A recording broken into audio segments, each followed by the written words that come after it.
আসসালামু আলাইকুম, welcome to ফাইসালস review. শারীরিক সুস্থতা বজায় রাখার ক্ষেত্রে কখনো কখনো আমাদের বিভিন্ন রকমের ইলেকট্রিক প্রোডাক্টের সাহায্য নেওয়ার প্রয়োজন হয়, যার মধ্যে অন্যতম গুরুত্বপূর্ণ একটি হলো নেবুলাইজার মেশিন। আর আজকের ভিডিওতে থাকছে এই নেবুলাইজার মেশিন সম্পর্কিত সকল তথ্য। এটিকে আপনি কিভাবে ব্যবহার করবেন, এটিকে ব্যবহারের সতর্কতা সহ আনুষঙ্গিক সবকিছু। তো আর দেরি না করে প্রথমেই এই নেবুলাইজার মেশিনটির আনবক্সিং দিয়ে আজকের ভিডিওটি শুরু করা যাক।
এখন আমরা এই নেবুলাইজার মেশিনটির ফিচারগুলো সম্পর্কে জেনে নিব।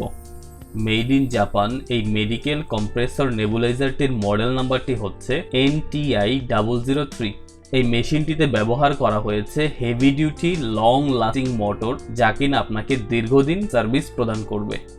এবং এই মেশিনটির ওয়ার্কিং প্রেশার রেঞ্জ হচ্ছে 60 kPa থেকে 130 kPa পর্যন্ত।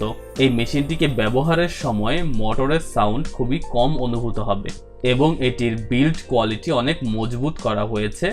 অন্যান্য প্রয়োজনীয় কিটগুলোর সাথে দেওয়া হয়েছে দুটি মাস্ক, একটি অ্যাডাল্টদের জন্য এবং অন্যটি বাচ্চাদের জন্য। রয়েছে ফ্লো কন্ট্রোল চেম্বার, সাথে থাকবে একটি সম্পূর্ণ প্র্যাকটিক্যাল ছবি সহ ডিটেলস ম্যানুয়াল বই। এবং এই নেবুলাইজার মেশিনের বক্সটিতে আপনি পেয়ে যাচ্ছেন কম্প্রেসর অথবা nebuliser machine kit, air tube, 5 piece replacement filters, দুটি মাস্ক, ইনস্ট্রাকশন ম্যানুয়াল এবং একটি সহজ ক্যারি বক্স। আপনি নিজেই কিভাবে এই নেবুলাইজার মেশিনটিকে খুব সহজেই ব্যবহার করবেন সেটা এখন দেখে নিব।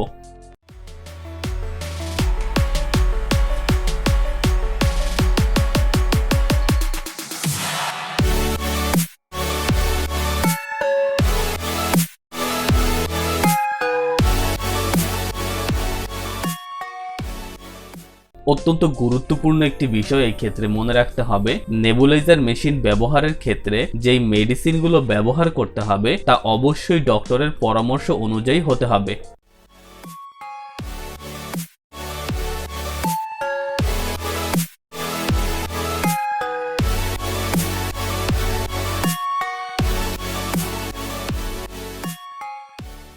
প্রতিবার ব্যবহারের পর অবশ্যই মেশিনের কিটগুলোকে অত্যন্ত ভালোভাবে গরম পানি দিয়ে পরিষ্কার করতে হবে এবং মেশিনটি প্লাগ ইন অবস্থায় থাকলে এটিকে ভেজা হাতে কখনোই ধরা বা স্পর্শ করা যাবে না। তো এই ছিল আমাদের আজকের ভিডিওতে। আশা করছি ভিডিওটি খুবই ভালো লেগেছে, আর যদি ভালো লেগে থাকে লাইক এবং সাবস্ক্রাইব করতে ভুলবেন না। দেখা হবে পরবর্তী ভিডিওতে। ভালো থাকবেন সবাই। আসসালামু আলাইকুম।